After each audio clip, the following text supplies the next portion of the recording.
zombies. Chris Evans So is in this. That's crazy. There's a lot of good people in it. the first, it almost sounded like Lord of the Flies.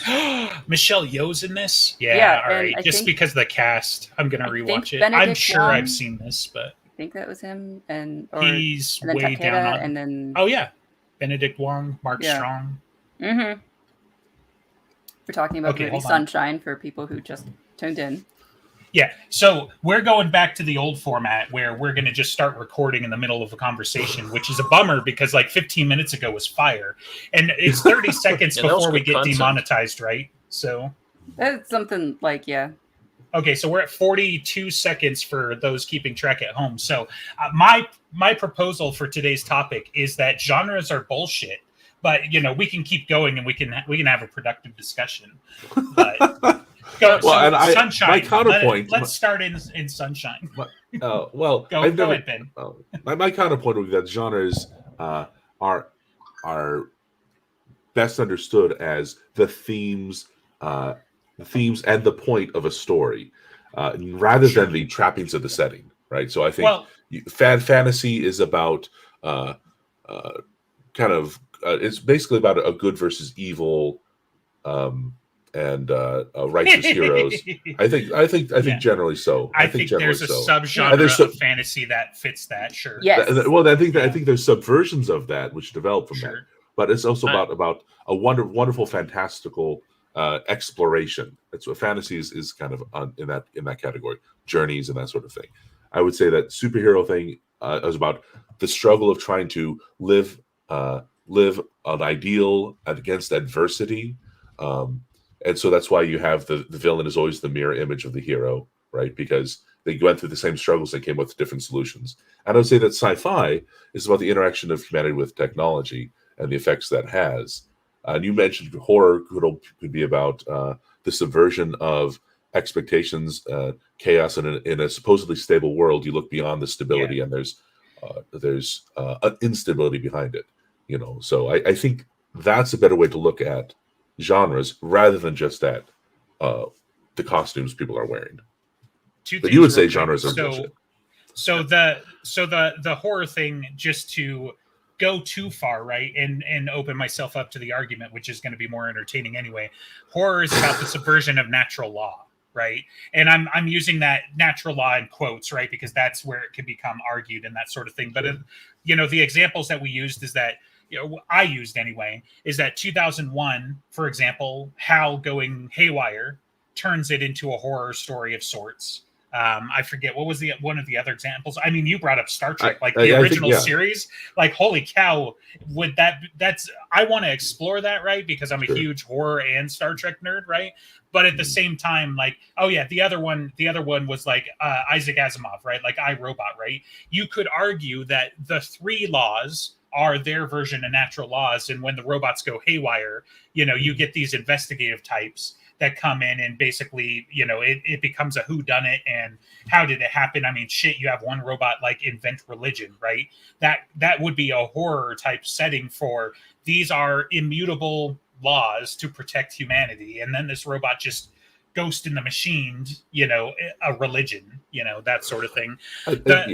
Right. The other point I wanted to bring up, and then I'll stop talking for once, is that the reason why I say the genres are bullshit is because I definitely prefer to come at things as objectively as possible, and genres are entirely subjective in the sense that somebody can sit here out of the four of us and bring up that Star Trek is generally horror as much, if not more so, than science fiction. So that's why I say they're bullshit, because how many hundreds of years have people argued about the genre of something? I mean, just look at the music scene. Just about every band is a subgenre now, because it's subjective. You can always be like, well, this band is slightly different than that band because they had put hairspray in their hair, and these guys have got rivets in their leather, so that makes it a different subgenre of punk or metal or whatever. It's just shit, man, and I feel like the same thing's coming on with science fiction. The original part of the argument was whether or not superhero movies like Marvel is science fiction compared to the rest of science fiction. I'm like, bro, he's got a suit made out of nanobots. What other genre would it be? but apparently it's different enough that it's its own genre. So Right. Yeah, I don't know. I mean, I think the way Brandon Sanderson said it was pretty good. With, like, for example, you can tell really cool different genre stories, but you can just tell them cooler if they're also a fantasy story. Because, like, you can tell a cool crime story, but you can also have a cool crime story, but with dragons. Right. Right. And that's why, like, the setting is just the sci-fi and the fantasy. The story that I'm looking for is the noir. That's the Right. genre I'm looking for. Then, like, the extra setting and the world building, that can just be, ooh, new information. That's going to be a clue. But that's setting. When I'm looking for a fantasy book, I'm just like, I want that setting, and then give me a good story. If I'm looking for a noir, I don't care about the setting. Give me a good noir. So, Yeah, that kind of gets to the point that I'm thinking about, which is, so setting and genre are different, but they use the exact same catalog. Is that what it is? So you have a science fiction setting, aka Star Trek or Marvel even, but you have a horror genre because that's the story. Is that like where it comes down? Right. So right now it'd be marketed as this is a sci-fi horror, because they do want to put it out for the setting of what people are looking for. Some people are looking for specific settings. Like, they don't want to deal with boy on a farm with a magic thing. They want to deal with boy in a hydration farming situation on a planet, and then he's going to get into a spaceship. But, like, somehow those are different to some people. Sure. But, and then they the actual story of it, so they're going to always package them together, setting plus story flavor. And therefore, people are going to mix them up, and it's just the Venn diagram is going to be a bit because it's large. It's two wheels, right? But it's the same wheel, right? Like, this is setting and this is genre, but they have the exact same component parts. And I think that's where, like, for me, I guess maybe I oversimplified it, but they're both genre, right? Because it's the same dictionary. So maybe, I mean, so kind of what we were saying before is that there are some stories that are like, this is a science fiction story of, like, Asimov and the original, or some of the Black Mirror recently, of, like, this is just exploring what increase in science capacity is going to give to people and what's going to happen. And so you call that a science fiction story, and that's all that it is. I think it's called hard sci-fi? Hard usually nowadays has to do with how strict the rules are. Yeah, that's right. Right. Asimov would count as a hard sci-fi, but that's not what... When you look for a hard magic system, you're looking for Sanderson, you're not looking for Lord of the Rings, and because we're talking about different magic systems and blah, blah, blah. And so the modern vernacular is different than what it was, because we've had the development. Now we have so many things that we're trying to describe all of this variation of stories that we can get with the same 12 words that we've been using for 100 years, and maybe we should get a lot more. But what people are doing is just trying to, like, lump them in different orders and getting different things. Like, it's sci-fantasy, or it's fantasy science, or it's like... Right. Well, I mean, because Star Wars is an example, right? For me, I grew up, Star Wars was always science fiction because it takes place with laser swords and spaceships and blasters and all that shit. The Force is absolutely magic. Exactly. So then it becomes science fantasy, which is now its own genre, which is more the sword and sorcery in space, which really encapsulates, like, a lot of older science fiction anyways. Like, not a lot of it has come to the big screen, but, like, Dune is almost certainly still science fiction because there's not, like, a ton of space magic, but you could argue that the voice makes it, and they literally have swords and energy shields, so it's a sword and sorcery in space. Right, but whatever's going on with the spice and the worms, that's magic. Right. Yeah. So but it's the style of the time. They basically took fantasy elements and then put in, like, pistols and energy shields, like... Right. And with Dune in particular, I think it was trying to do it's so far advanced that technology and technology is so distrusted that it's going back to it's creating an excuse.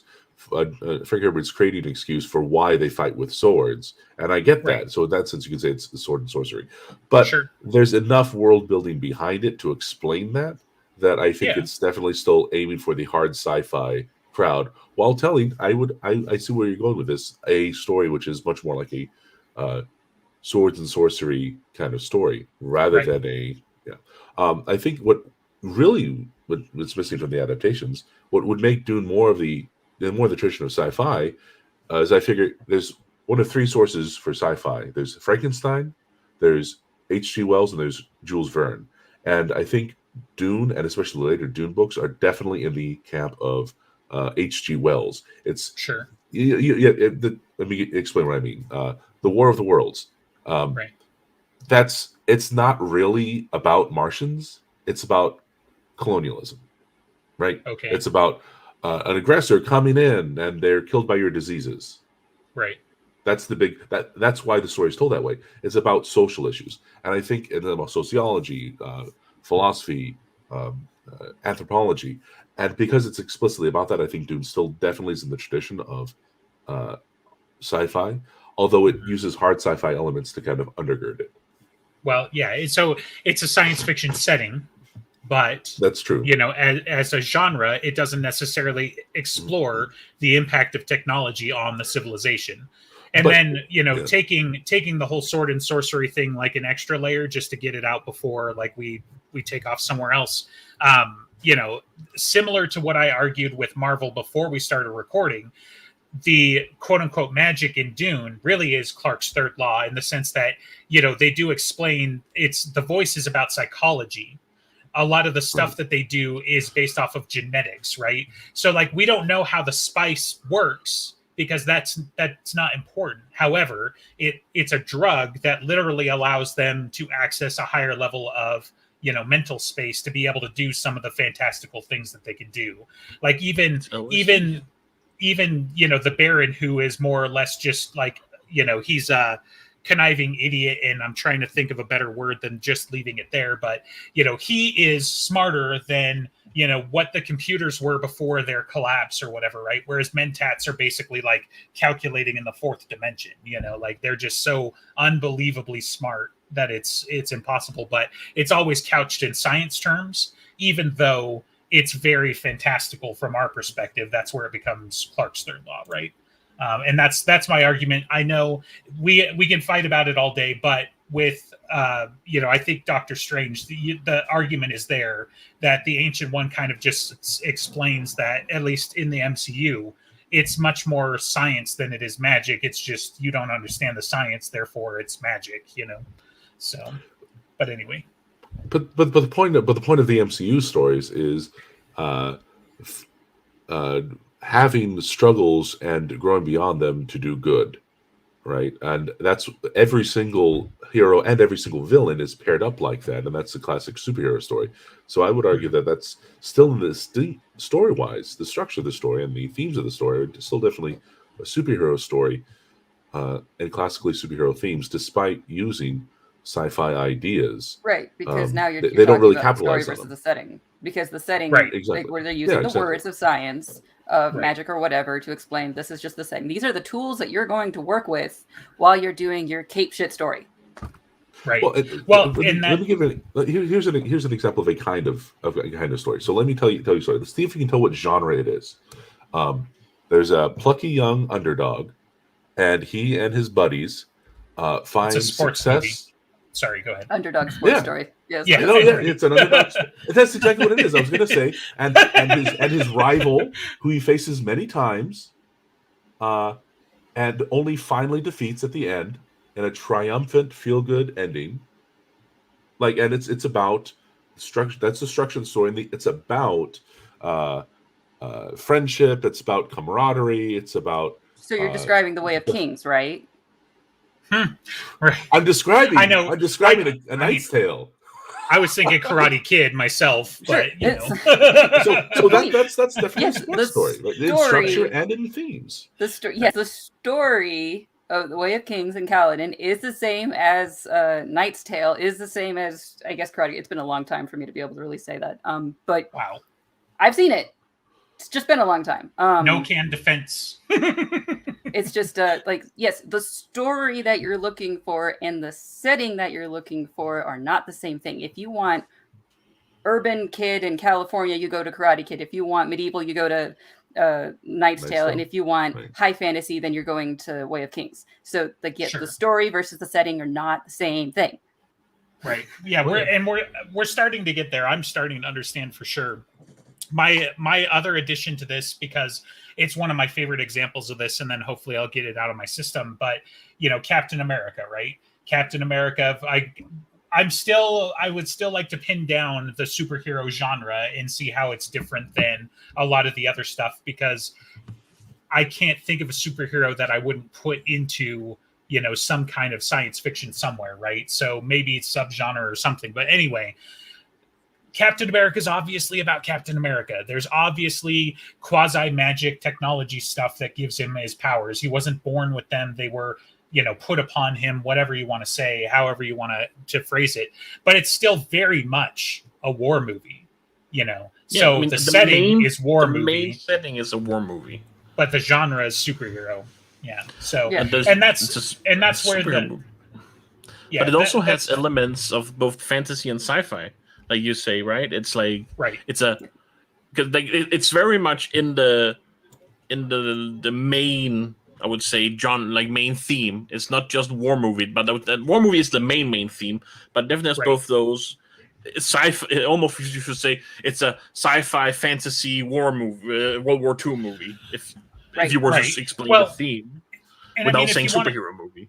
Yeah, if you want to take it further, like I was saying in the pre-show, so Captain America, in my mind, like if I was to go ultra nerd, right? If I was to talk to other nerds and want to start a fight, I would call it diesel punk. And I think part of like diesel punk in my mind, I've never seen an example of diesel punk that didn't involve a war, right? So you could say diesel punk is a subgenre or a blend of two different other genres and that sort of thing. But the fact that the technology, is in line with that, right? We don't necessarily know what they were using as a power source for the Vita rays, so you could make arguments for a different genre of punk in that regard. But it's very much there, especially if you watch like What If, for example, right? And the What If, spoiler alert, Steve doesn't get to be Captain America. He becomes a version of Iron Man instead. Holy shit, is that a diesel punk story where we basically have man in a suit fighting a war? And like I said, I've never seen an example that didn't involve a war, right? So it just kind of encapsulates the whole thing at that point. And, you could make the argument for fantasy elements in the sense that we don't know what the Vita rays are, but they're used in a scientific way, right? Like Vita rays don't just like come from nowhere and, get injected. I mean, they kind of do, but at some point you just got to take the idea that Vita rays aren't necessarily any different than gamma rays, aren't different than, harnessing the energy of the sun or a nuclear reactor or anything else. For your understanding, that shit's all magic. That's where Clark's third law comes in. It's almost. Yeah. Well, I was just gonna say it's almost like towards Ben's Knight's Tale sports movie argument. If it's almost there, right? Even in like, if you think about it, if you boil it down in Captain America, it's underdogs with his friends. It's this coming of age kind of tale. Except the only thing is it doesn't have a happy ending. Like kind of like that's the only thing that kind of separates it from that same pattern that Ben put forth. Sure. And what endings are so dominant? Superhero. I would, if there's a subgenre thing going on, I would say the superhero stories tend to be subgenres of, or very closely related to the kind of the growing up story that you find in like a Harry Potter origin stories, especially. All of the origin stories, obviously, right? Oh yeah. But you can't tell me like Winter Soldier is a coming of age story. Yeah, well, that's about, a non-starter, right? It's about learning to make the word to use to paraphrase a line from the first Avengers film. It's about learning to make the sacrifice play. That's what a superhero story is about. That a character's conflict, internal conflict, and learning to make the sacrifice play. I think one of the problems when trying to describe genres, I think diesel punk is very as a descriptor is very much more of an aesthetic, because what I'm trying to point out. Hold on, diesel punk and steampunk, these are more settings. These are aesthetic settings. Yeah, right. Yeah. Rather than a genre, because I think if you're describing a genre, you're describing the story, and you should be able diesel punk. Tell me the story. Tell me the story without any of the names or any of the jargon.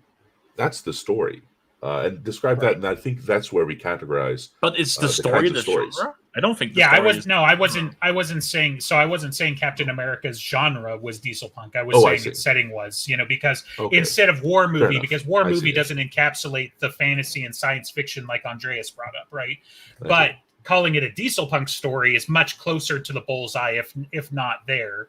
For the aesthetic, setting wise, yes, for the setting, but genre wise, it's absolutely a coming of age superhero story where it's the fight of good versus evil and learning to friendship is magic and all of that stuff that kind of encapsulates it. But just because we're already talking about Captain America, taking the next one, obviously, that is not the core definition of a superhero story. So there's still something we're missing on the genre side, because I can't sit here and think that Winter Soldier, where now it is a spy movie, for example, rather than a diesel punk movie, the setting is still largely the same, but it's very much a spy movie, but it's a superhero movie, undoubtedly. So where did those kind of overlap and work against each other? And I like bringing up Captain America.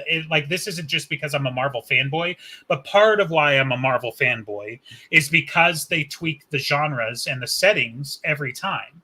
You don't just have Captain America punch Red Skull every movie. It shifts. And it's very much... It went from diesel punk to spy. Like, what's going on there? And that's... They're doing what Brandon Sanderson talked about, right? Like you can if you have the theme like fantasy, you can have all these cool things while you tell all these more niche or more these specific genre stories. They often just get, I would say, almost elevated or cooler because it's also a superhero movie or it's also a dragon movie or story. So you can have the spy thriller Captain America movie. And it's pretty damn cool because it's also a superhero movie while it's a spy movie. Andreas, you might have just blown this up for me. So, theme the missing component? Is superhero the theme, and then the genre is something different, and the setting is something different? It might be. And there was a third wheel we genre didn't even is consider. The story shape. It's like, is this the mystery, the murder mystery? Is this the star-crossed lovers Romeo and Juliet story? Is this this is the shape spy of the story it's going to be? Yeah, spy thriller. Yeah. Like you can probably, I've not seen Winter Soldier, but you could probably describe it as the Against the Bourne movies. See Winter Soldier. Yeah. Just see Winter Soldier. I've seen it's a bummer. I just I don't. Okay. Yeah. Hold on. So have you seen Cold War era spy movies? Yeah. Okay. Shit, so, I'll be basic. Hunt for Red October. Yeah, What a great movie. So you got a lot of the pieces to That's what I figured, right? So the story of if I want a Cold War story, okay, right. I know what I'm looking for, and part of it is a setting, but part of it, if I'm looking for Cold War, that also is the American versus Russians and stuff, whatever. Yes, the thing. That there is the setting, there is the story shape, and then there are themes, possibly. Theme is very, very vague, I think, as a word, but there is this other thing. It's an umbrella term as well, right? What it's about. So, topics and kinds of ideas it touches on. I think that's fine. But yeah, the fact that theme would encapsulate what I'm having difficulty with, that we have literally the same character in the same world. And you're going to tell me that because he's a superhero, the genre is the same when it's clearly not. Well, theme would cover that gap, right? And that's where I think Andreas just kind of blew my mind, where it's just so theme is superhero because you're on. So theme is like the backdrop of a target, right? Theme is the target. Somewhere in here, we're going to tell ourselves a superhero story. There's going to be the fight of good versus evil. There's going to be, some self-searching and having to grapple with your own emotions and your ethics and your morals and values. Whereas the genre is very clearly, science or a spy thriller in this case. And then the setting still is, it's not, it's shit, the helicarriers kind of blow it up, but so it's near future science fiction a little bit, but it's almost contemporary, right? Nothing that they have necessarily other than the repulsors is technology we couldn't do today, right? So it's almost like parallel history, in a sense, but that's where you've got it's some sort of spy sci-fi flavor, sure. But it's almost incidental, right? Because the Winter Soldier story doesn't have anything to do with all of that. All of that's backdrop, right? You know, like the Winter Soldier is absolutely science fiction. He's a fucking cyborg. Captain America is absolutely science fiction. He's a super soldier that had basically some form of gamma radiation or some form of radiation mixed with some chemical injected into his body to give him superpowers. The helicarriers are science fiction because we don't have repulsor technology, but like it's so it's not like warp drives or something. It's not unimaginable. It's not like far future. It's not even necessarily diesel punk because they're just using everyday components, you know, like I don't know, but I would make the case that Winter Soldier, because it's a story about a couple of things. It's about finding out the mystery of what's really going on at the highest levels of government.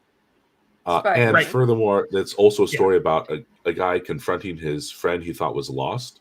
Sure. I think the second part of it is where it's possibly like a superhero story, but rather than a spy movie, I'd say it's more of an action thriller.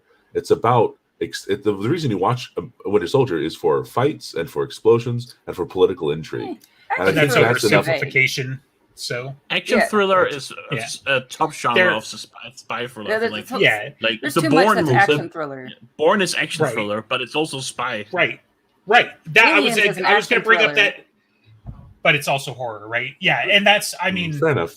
Yeah, and that's. But I was going to bring up that exact example, Andreas, is that Bourne Supremacy. He is a spy doing spy shit. He just wants to be left alone. But then they were like, the only way we know to bring him in is to send SEAL Team 6 after him, right?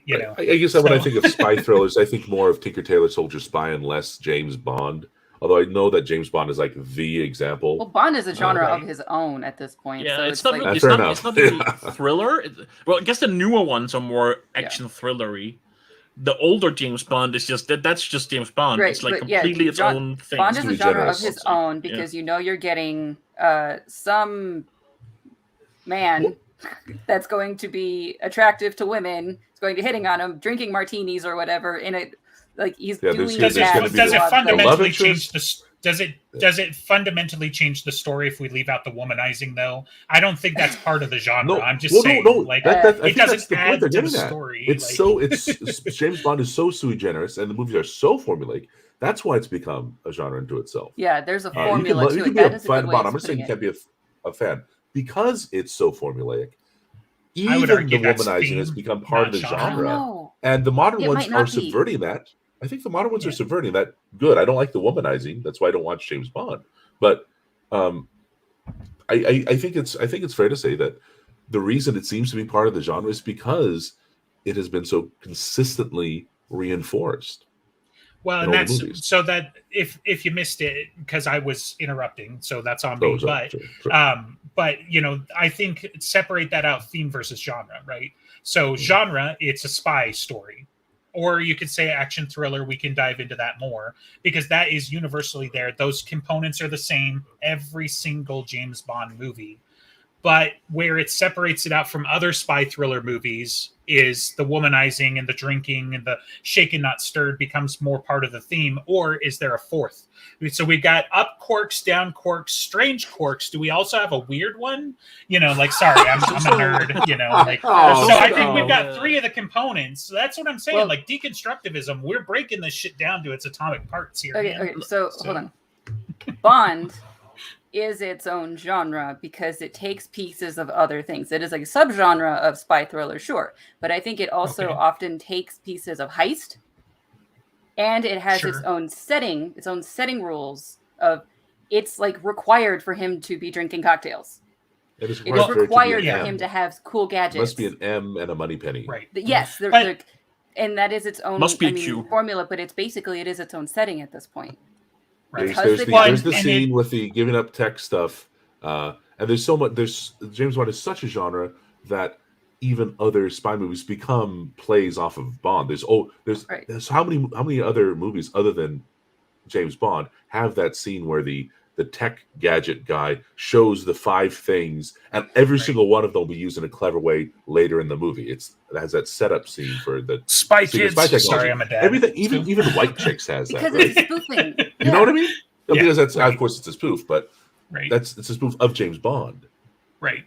in that way. That scene is. I'm trying to think. Archer is a spoof on James Bond, and they still do. It's like because he does the womanizing and the drinking, a little bit less on the gadgetry sometimes. Well, but he'll break and it's destructive. It is. By the way, that's what makes Archer funny, is because he destroys his life.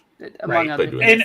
And Archer's so clearly a spoof, but to take a hard 90-degree turn, Triple X, like if you ever saw that shit with Vin Diesel, that's very clearly making a spoof, but at the same time, like they're taking all the egregious parts of James Bond and blowing them up, right? He almost entirely leaves the fact that he's a spy at home, but he focuses on the flashy womanizing gadgetry and the fact that we're supposed to disavow you somehow, even though you just like literally parachuted your car into the city or whatever, you know, like that's one of the classic scenes of that movie. But that's where it gets very difficult to pin some of these down, right? You know, so right. So genre on its own it'll have those like mix and match of things, or like it's going to be this, but with one step towards that other element, just to make it like a little bit more fresh. Bond is an entity of its own that is both genre and setting. I think because it's formulaic, you know it's going to hit these certain points. You don't know how it's going to be. Like in Casino Royale, when he orders a martini, he's pissed off because he's just had a fight with the woman. Or I think it's been. I need to refresh on how well that movie went. It's been a while for me too. So yeah, but I do remember of like the shaking her start. Does it look like I give a damn? Like so, it's like he had that moment. It's like they did it, but it was a different feeling to it. But they're always going to put that in there. Right. Yeah, I almost feel like the new James Bond movies they're still James Bond movies, but they're so different from all the other ones. Like the Daniel Craig era, they're Bond, but they're way more in that action thriller, feeling Bourne kind of vibe. The other spy movies, like grounded, the older ones, I guess, feel almost more campy, and the new one does not. Exploding pen sort of thing. Well, this might be the answer to what Marvel is. Maybe Marvel, because it's so formulaic, it's just sort of its own genre, with a couple exceptions, like the first Guardians of the Galaxy, and maybe that's it. I don't know. I mean, we're gonna fight if you get into this, right? Because so like there is formula, obviously, right?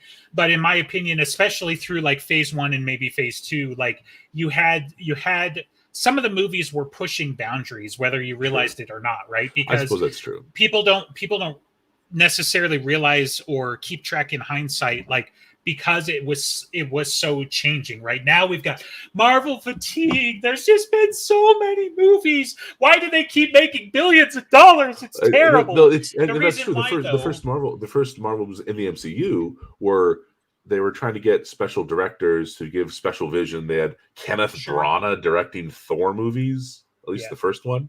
He directed that pile of shit? Well, he directed the first Thor movie, at least. Everybody makes and they had like, they're trying to make this kind of Shakespearean style epic of a Thor movie, and then they're trying to make. Of course, Iron Man was its own thing. Iron Man became and Iron Man was the root of all of the MCU. But the first few, I would agree, especially, I think Winter Soldier is the clearest example where it branches out into a different style of story. But generally, because it's one of the first sequels, right? Like Iron Man 2. I mean, but so all right. I'm sorry to interrupt you, but I want to get the thought. I'm gonna let you finish. Because like we talked about, like with the setting and the genre shift for each movie to kind of keep them fresh, it's also important to keep track of things like Thor and Guardians of the Galaxy, because those two movies are actually intertwined in a way, right? Because you have Thor is the one that introduces the magic, but they kind of code over that, especially in Dark World, and say, well, you know, to you it's magic, but to us it's technology. Enter Clark's third law, right? Thor: The Dark World is not a sword and sorcery story. It is not about magic. It's not about the powers. It's fucking science fiction. Okay, Thor: The Dark World is a science fiction movie that has literally the Federation getting invaded by the Romulans who shoot like stormtroopers. Tell me that shit isn't formulaic, right? But also compare it because, again, it's intertwined with Guardians of the Galaxy, because Guardians of the Galaxy was one of the ones that started pushing the envelope of the really gonzo shit. We got a talking tree and a raccoon who's a fetishist for explosives, okay? And then we're living inside of a space station that's made from the head of a dead god. And those are things you could easily gloss over, but those are all from the first movie, let alone when you start getting into the second one. Then you've got Thor Ragnarok, where it basically really starts to push the 80s aesthetic that they bring in, for a lot of the other movies. And then Thor Ragnarok was a sequel to Guardians of the Galaxy, practically. But that's what I'm saying. Yeah. Thor That must and be the why I Guardians of liked the it. Galaxy but they become I so mean, in entwined aesthetic and to feel, the point where, like, even in Infinity War and Endgame, his story is wound up with the Guardians of the Galaxy. He literally flies off with them, and then we're going to have War and Thunder and Guardians of the Galaxy 3, Love and Thunder and Guardians of the Galaxy 3, and I can't wait to see what they fucking do with that, because people don't understand that shit was more or less being set up, because, like, there's some of the first crossover you have between those two otherwise disparate parts, right? Guardians of the Galaxy meets the Collector, and then at Thor in the Dark World, in the after credit scene, they go give the stone to the same Collector. They're in the same universe. They're where they start stitching together the actual MCU, rather than just being a collection of movies about similar people and whatever. They're the ones that start stitching together the Infinity War stuff. I think what's kind of getting lost in this is the first two Thor. I never saw Thor 1 or Thor 2, but I've seen clips. I know. Even I've seen those.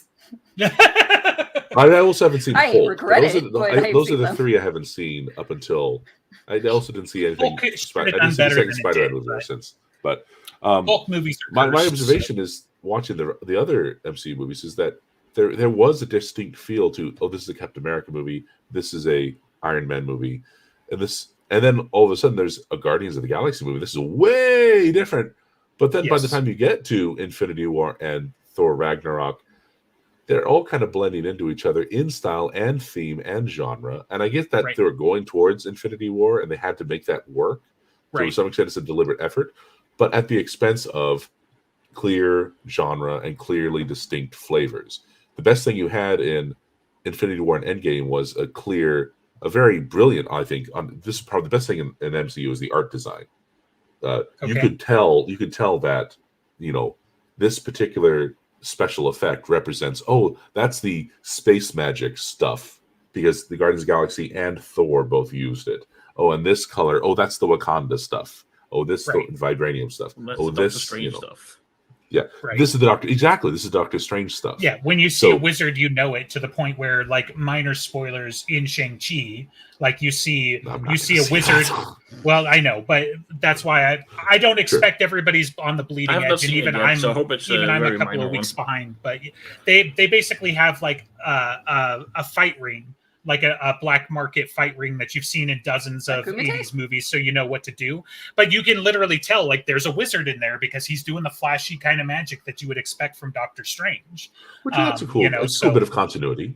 Cool. Right. No, but that's what, I'm just adding on to the fact that, like, clearly they're making stylistic decisions so that you can recognize their component parts when you see them interspersed in even their own other movies, right? But yeah, so that's so I think, although because of the conversation about genre, I think the cost of all of this blending for the crossover event was a loss of distinctive genre in the movies leading up to Infinity War. I haven't seen the ones since Endgame, so that was my. I thought I had earlier that I wanted to bring up before we get too far away from the MCU's theme, flavor, and stuff. I was thinking. I think the two biggest peoples have the biggest impact on how all the MCU movies feel going forward from their points. It's like it's the first Iron Man movie, right? And Favreau, and that whole project they had a huge impact on the whole MCU. And I think what really solidified this whole theme and feel that there isn't all these movies. There's almost comedy feel. This quippiness is Whedon and the first Avengers movie. Yeah, but I mean that kind of undersells, like, you get the jokes before he's even introduced. Like that one might be like a cart and horse or chicken and the egg type of thing, where it's like maybe they pulled in Whedon because Whedon's done like other superhero stuff before anyway. I think at least through like comics and whatnot. So he's not like really a stranger to the genre as far as I know, or to the theme, whatever we're using today. But like Iron Man 1, you're telling me there wasn't any quips in Iron Man 1, like. But it certainly does get solidified. There was, but it wasn't. It almost wasn't planned, right? From what I understand, in the first Marvel movie, it was very big improv, right?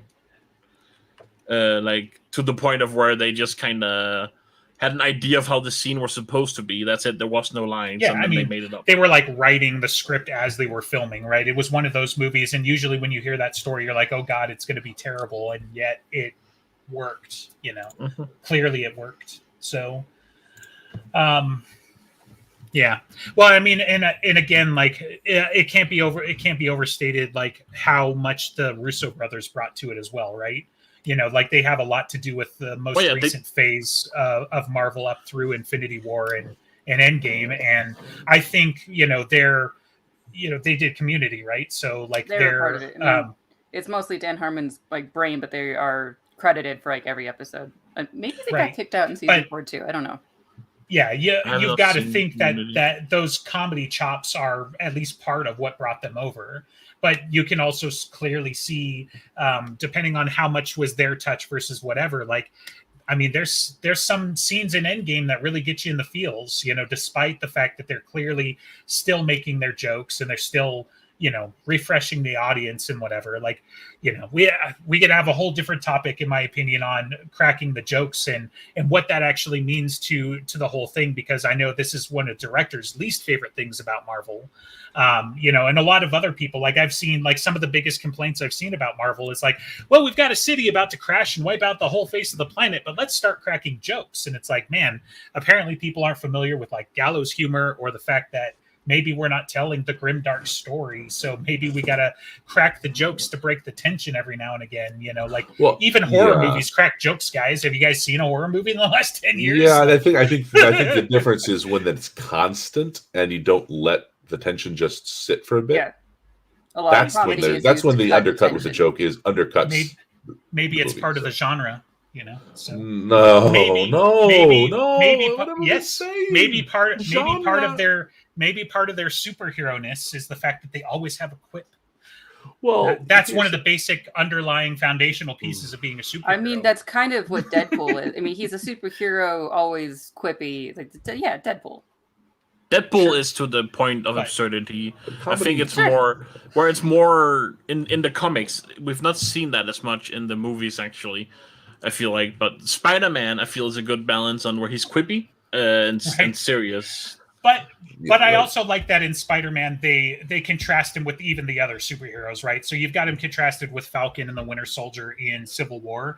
It'd be like, kid, I don't know how many fights you've been in, but there's not normally this much talking, So like they even shoot at themselves, right? But you're right. Like it really is, Spider-Man is more of a quippy superhero.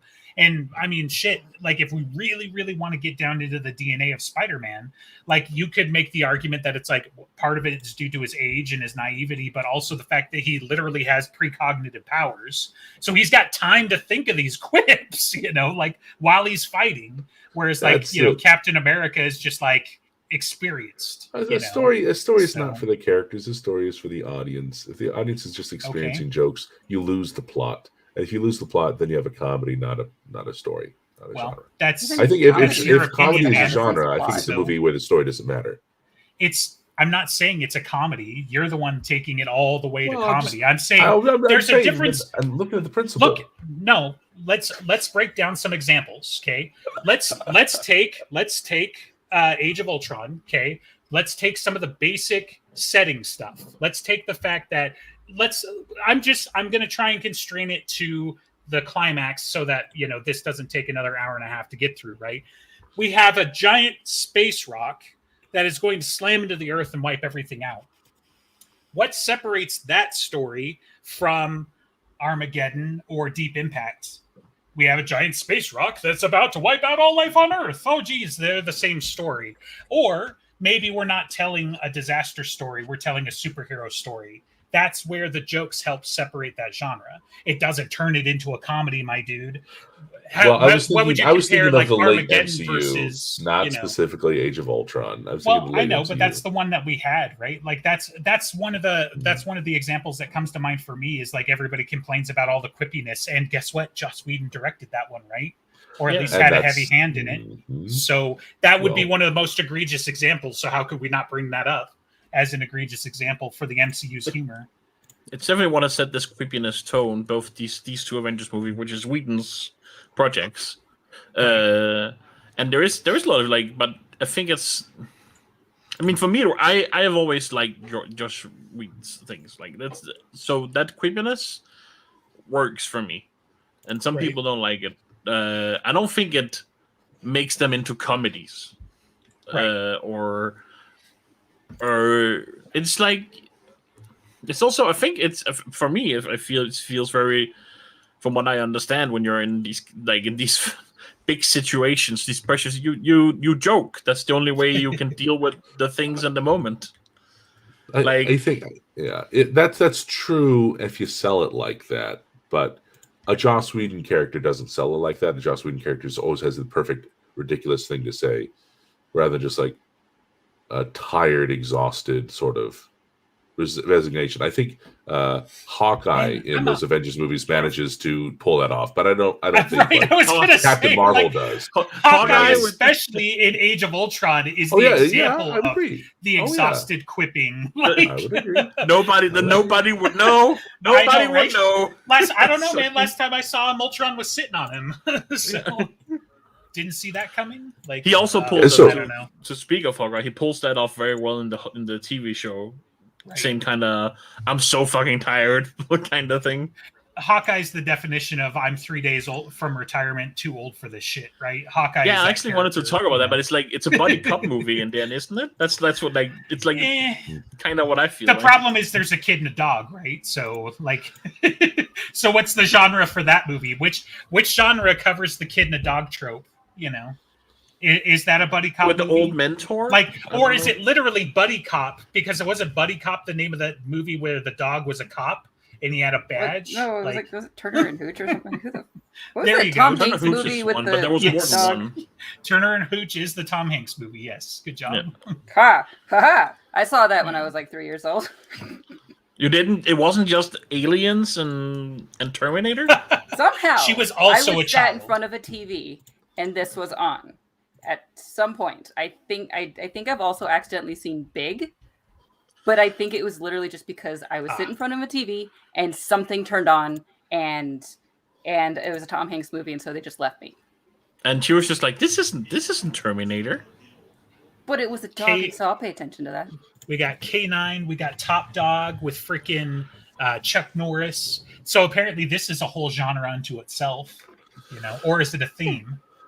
But I would say it is a buddy cop movie, but there's also that cop dog thing mixed in a little bit. It's also, it has like some 80s, 90s action movie vibes, you know, Bruce Willis, Die Hard. What else is there with this? Lethal Weapon. Lethal Weapon. Yes, absolutely. I did watch all of the Lethal Weapons as a child. Nice. So yeah, it's hard. It's very, but this like there's these. I think you're onto something, Justin. There are these three components, with the theme, the genre, and the settings. That the three words we decided on. Theme, genre, setting. Yeah. And then we started arguing about formula.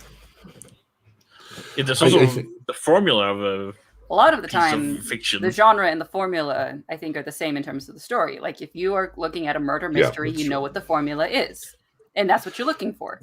Sure. But well, and I think mystery is certainly a genre because it has that.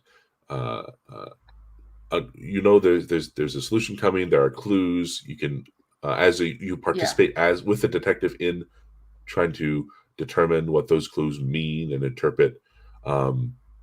Sherlock Holmes kind of avoids this by just having Sherlock Holmes be the ridiculous supercomputer. and That then is Watson be another the relatable human. theme. That's I think. Sure. Yeah. So I think we can identify the structure.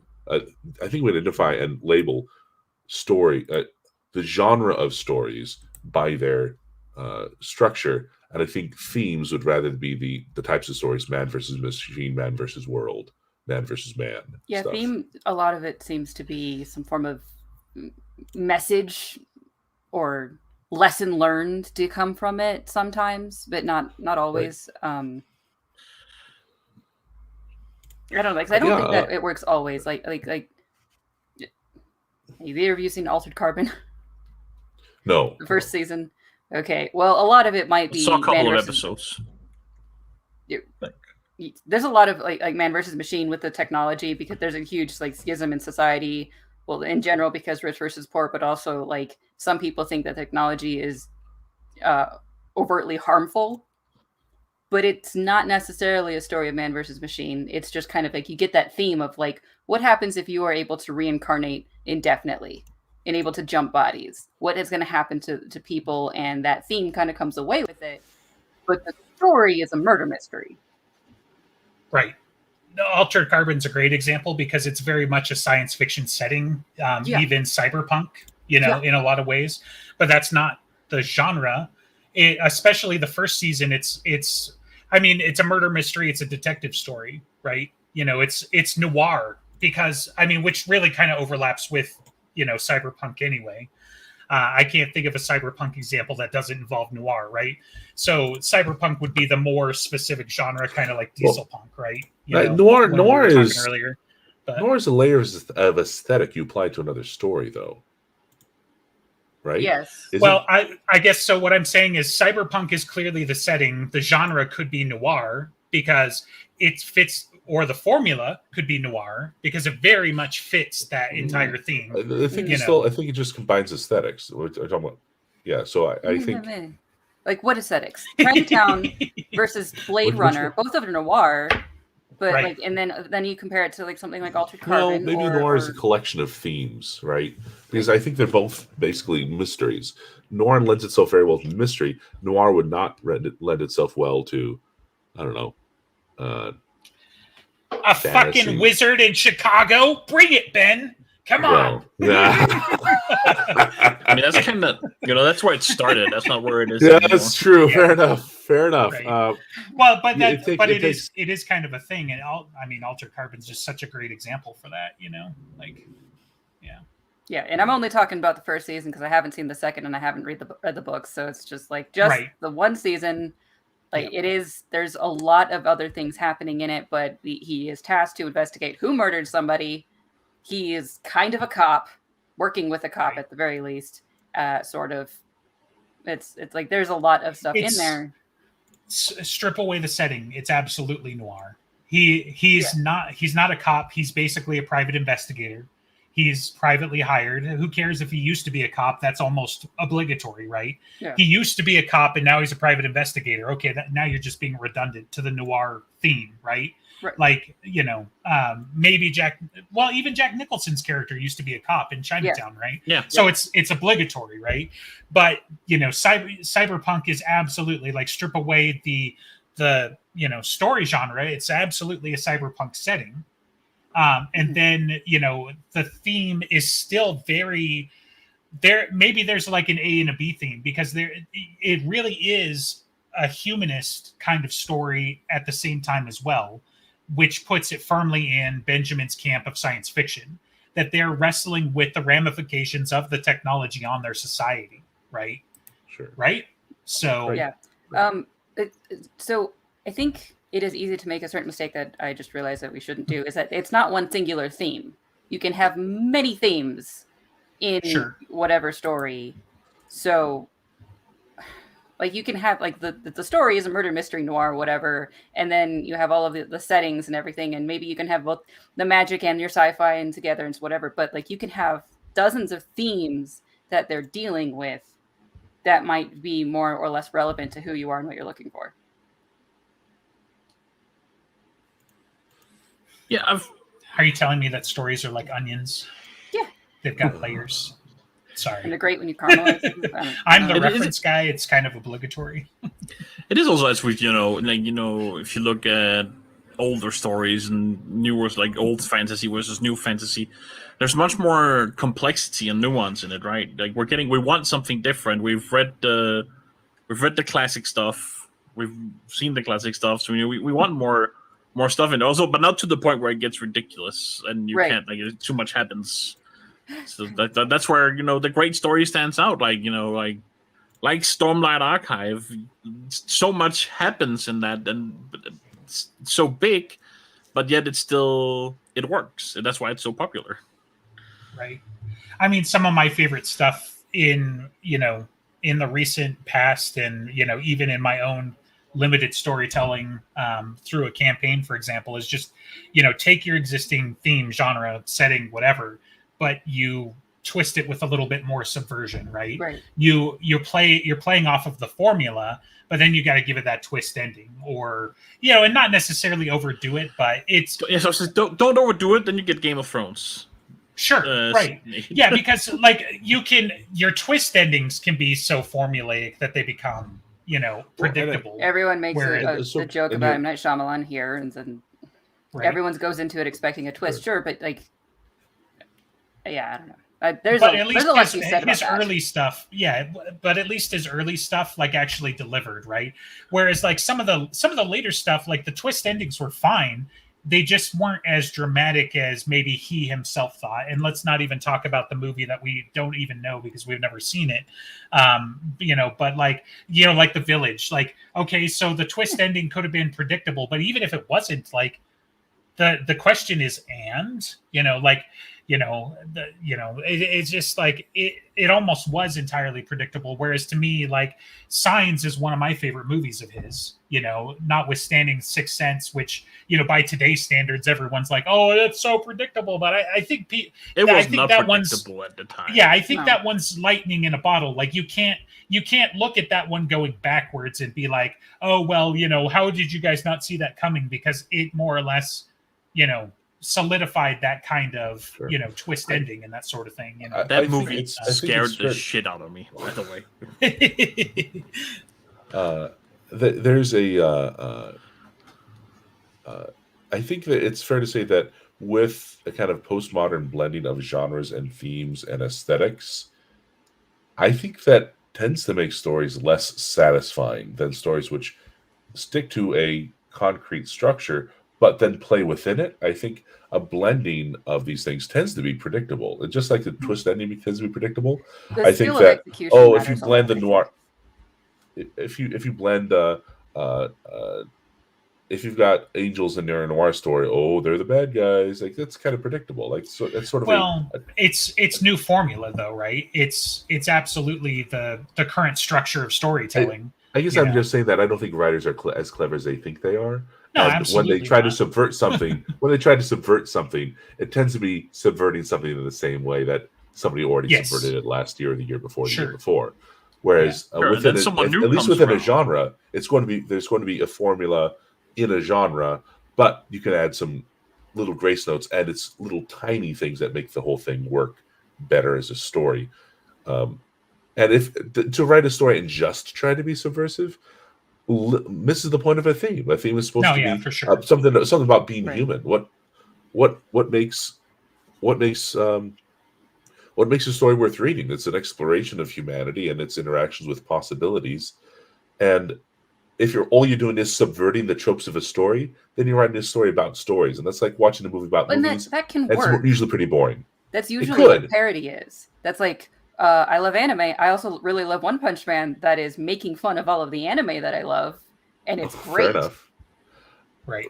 But I think that not all of us are such hardcore nerds, Ben, that we have to read a story because of the message. Sometimes they're for example, fantasy and science fiction for me are largely escapism, right? Which is why I don't like the grim, dark, everybody dies types of stories as a rule.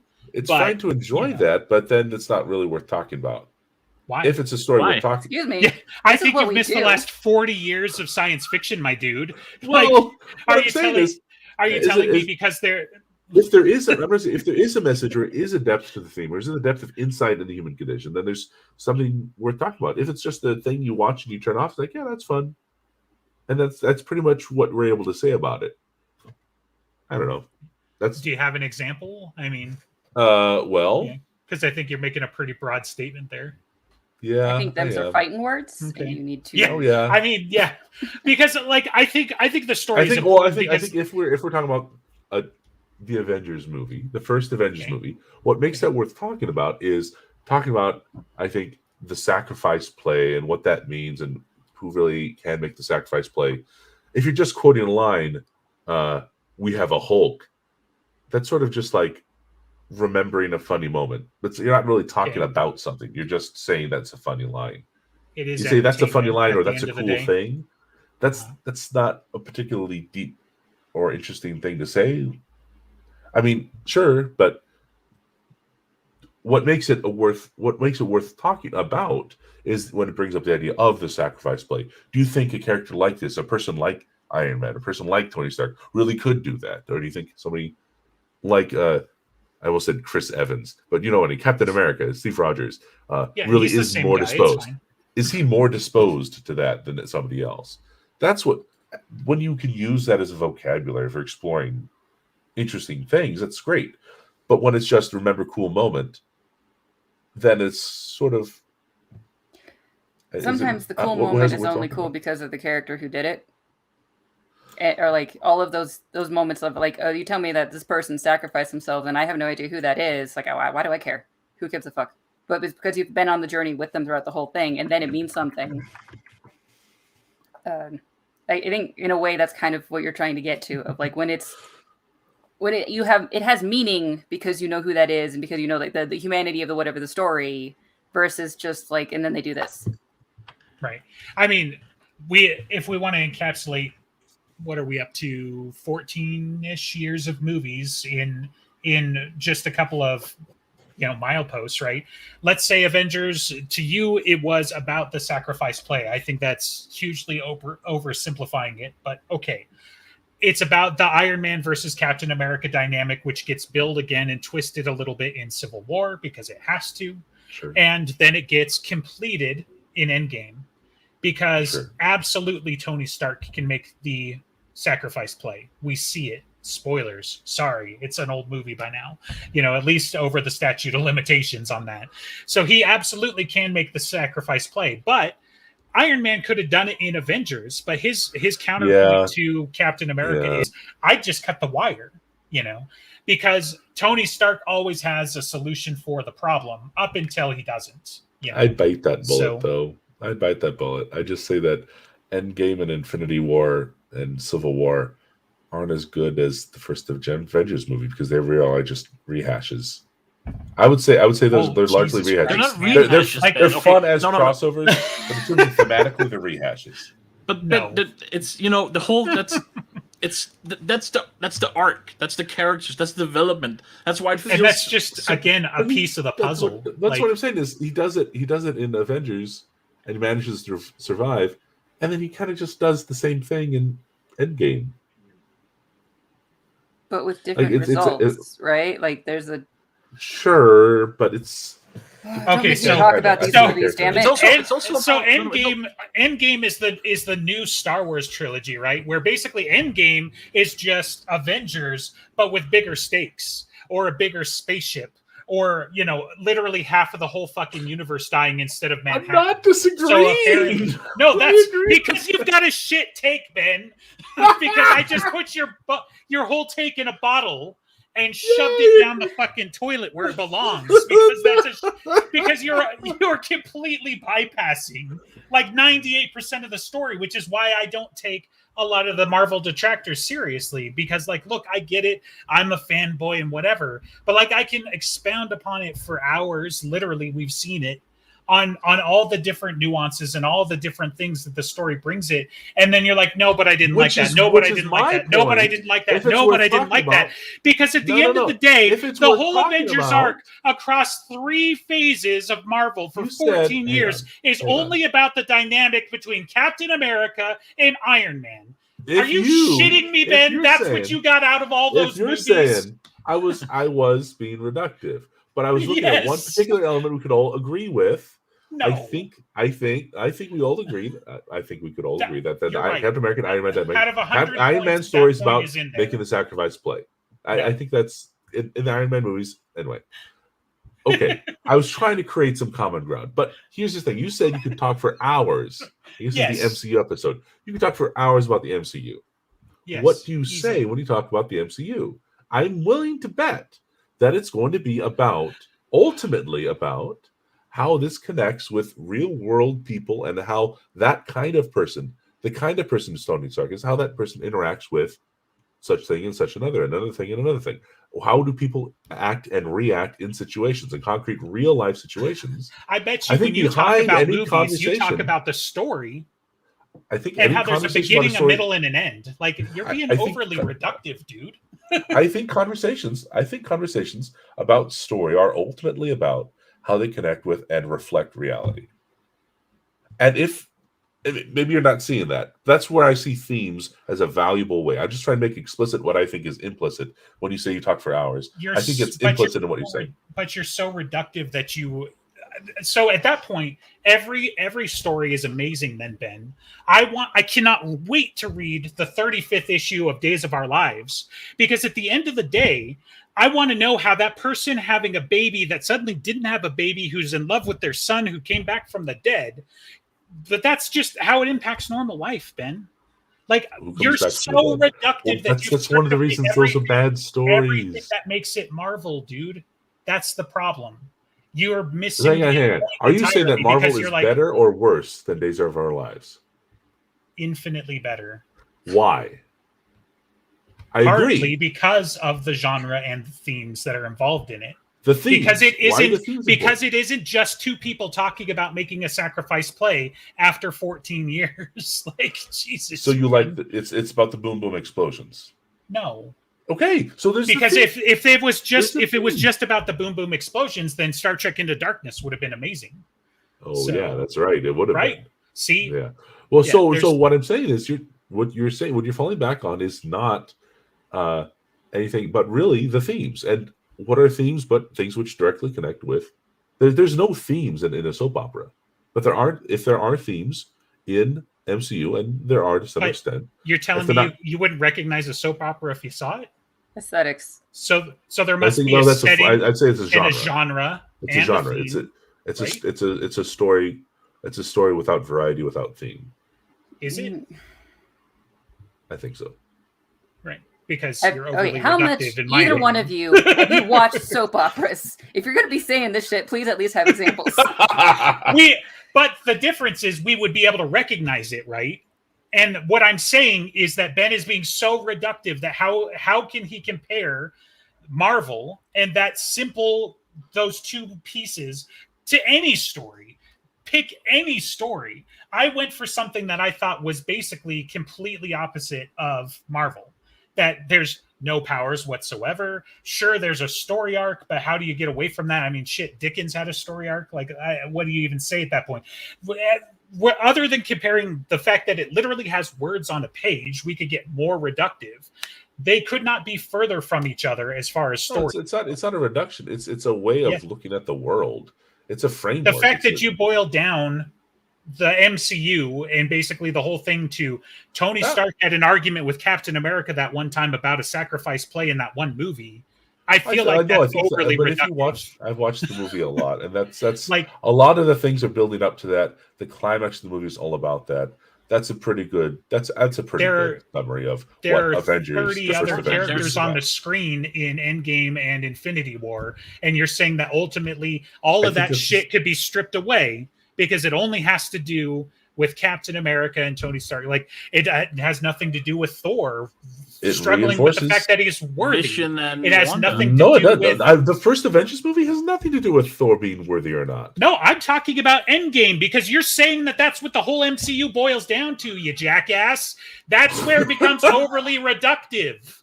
Because what happens in Endgame, by the way, is whether or not he's I don't think the MCU is really much about anything. I just was trying to be generous to it and say at least there's that in the climax, which is a repetition.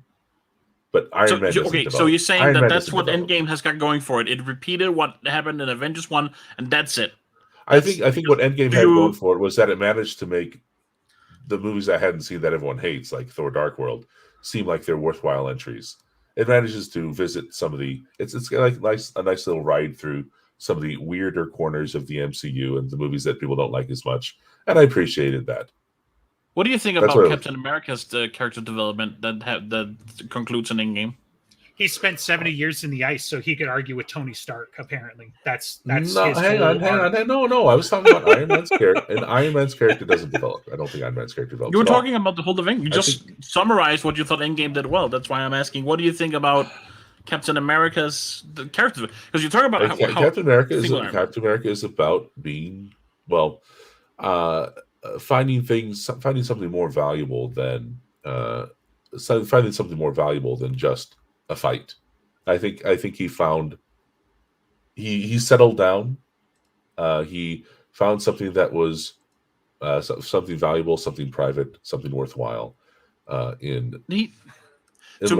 opinion there is he learned to not make the sacrifice play. He learned to take the selfish choice. It's ultimately the selfish choice. Oh, selfishness! You think that's selfish?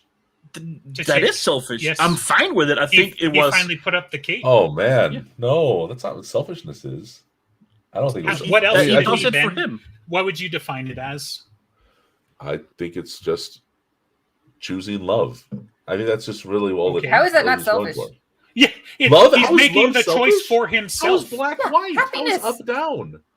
I'm choosing happiness for myself. That is a selfish, motivated thing. I have not even seen this movie, and what the hell? Think about it for a second, Ben. If he had, I love seeing my face on your body, though. I got to say, like that's my face I've been making for 20 minutes. Like, but if you think about it for a second, like, he chooses love for him, like for himself. He chooses that life. I'm okay with that, but it's a selfish choice. A choice before he was never about selfishness. He was always about doing for others, not for himself. He learned to choose happiness, which is selfish. He chose for himself, because if he had returned, but it wasn't at the expense of anyone else. He didn't. He still does it have to be? Yeah. No, that's what selfishness would be at the expense of others. Selfishness would be at the expense of others. If I go to the store and I buy chocolate-covered strawberries for myself, that's me being selfish, but it has nothing to do with expense to anyone else. That's a very different. I mean, I think ultimately argue selfishness always implies an exclusion of others. So, but are you telling me? You're telling me that there. I know you're going to say yes because you've got the shittiest takes since Andreas, right? But you're telling me that Captain America, like the world would not have been better. I'm in your corner. Let's not put up with this abuse from Florida man. Florida man who is no longer in Florida. Yeah. So you do not. You are Florida man whether or not you leave Florida. You take Florida with you. That's a bit boring. You can take the man out of Florida, but not Florida out of the man. I know my poor baby. We sorry. Talk about it all the time. Yeah. Utah man, is that better? Sure. or should you say California man because I came from your state? So yeah, California. But anyway, so so Sam's line, I'm not ready to live in a world without Captain America, I think encapsulates kind of the idea of the selfishness, right? That it's hard to equate all the good that he did and the fact that he wouldn't continue to do such good if he had stayed in the present, or however you want to argue that point, right? Ultimately, he does make the choice for himself. And I think it could be easily argued that the world is worse off for it. Now, the world's going to be fine because that's how a ball of dirt in space works. For billions of years, it lived without Captain America, and for billions of years, it will still be there. But you can't tell me, like, out of the greater good, that him deciding to stay with Peggy in no way was selfish. He made the choice for himself, irrespective of the impact that it would have on the world. Not irrespective. He still showed up. Yes. He still brought back the thing. Oh wow! Come on, that's literally his mission was to do this one thing. If only we had an entire country of people that could make another shield out of vibranium. So what a huge. It's a symbol. I mean, fine, but like, wasn't there some doodad they had to bring back besides the shield? Like he went back. with took the the hammer Infinity back in Stones, time. Yeah. and then he went back and lived Considering- his life with Peggy. Which, by the way, think Considering about you this. boiled this down to like one thing, I'm not really sure I want to like try and boil down like the rest of the story for you, because you only have eyes for Captain America and apparently Iron Man. So Those But are the. if you- Those are the. Why do you think Captain Marvel had a great arc in Endgame? No, Captain Marvel's a Whoa. fucking- I don't think her it's a arc has started shitty yet, inclusion so- in the Marvel universe so far. But that's a different point. Yeah. If you think about it, like it's even brought up in the MCU. Spider-Man says it. It's the variation of the with great power comes great responsibility. I don't remember which movie it is. He says it in now, but he says this that it's like if you have the power to do something like stop this, to stop the evil, Right. and you don't, then it happens because of you. And I think that even might be Civil War. So yeah. But anyway, and Captain America has that power, and he chooses, and again, that's his character arc. That's what he because he was like Spider-Man. There we go. He was like always do the. He was the sacrifice play guy. He'd do it for others, not for Right. himself. right. And then he learns He would pick fights he didn't have do a something chance for him. in. He didn't have a chance in winning because No, he's I- literally half as big as the guys he's fighting. Think about the first, Captain America, the first Avenger. He'd pick the fights whether he had the power or not, because he felt like somebody needed to stand up to these people.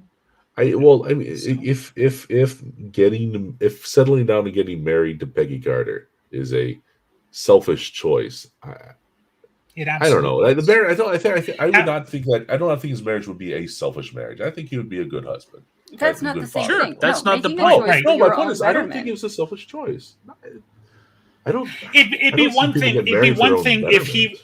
It'd be one thing if we got an entire arc where Captain America went back in time, got married with Peggy Carter, and still helped stop, nuclear missiles in Russia or something. That's right? actually Kind of another like selfish Ant-Man's choice, story. right? He does nothing. But Why does he have right, to? Why but does he that's have the to? point. No, nobody ever has to he do that. hangs up the cape. So Sure, but I don't think that's selfishness. selfish. I think it's Yes. a higher good. Marriage is a higher good than saving the world.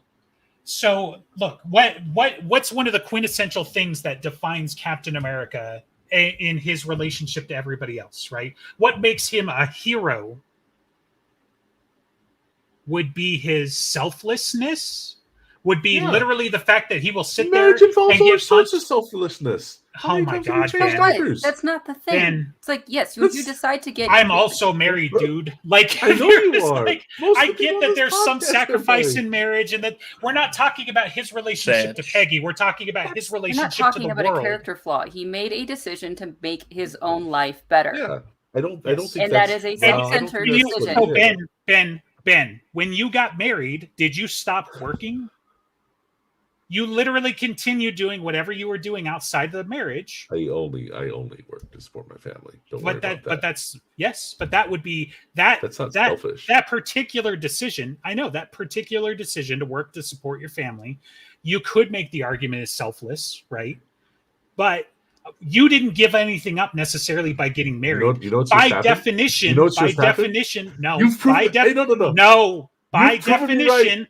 no. You've proven me Ben, right. shut the hell up for just 1 second, dude. You've proven me right. By definition, Captain America gave everything else up by marrying Peggy. He stopped being Captain America. He stopped being a hero. He no longer helped anybody. He literally hid in the shadows so that he could just have his relationship with Peggy. You know we've just tried to argue a connection with real world values with real world context. So what? So that was my That's point. apparently why we that's all we've been started talking arguing. about for an hour and a half, Director. That's Like, what we've been the arguing only- about is That's about the whether only thing worth discussing. yes, and you eventually got around to making exactly that point. No, but now you're that's I almost feel like it's a straw man. Like Yeah, you that- changed sure. the topic. Sure. Okay, now, but yes, the Marvel movies have substance to them that's worth discussing. That's why we're having a debate, and that it's interesting, and that it's So the passionate. Marvel movies are but- more than just that one interaction. So you proved Yes, but- my point that there's I- more to the Marvel movies than just that one interaction because they have a real life impact. Because we could discuss more than just Hulk smash. I was thinking. So when I therefore, was- they when do I have was thinking of- substance and they are I'll- good stories, right, Ben? I'll shift the goalpost. I was talking about Iron Man's arc. I thought Iron Man's arc was repetitive.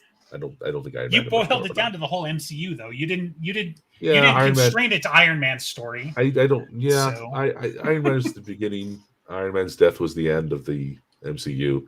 I place an importance on using the ending of something to determine the worth of what came before.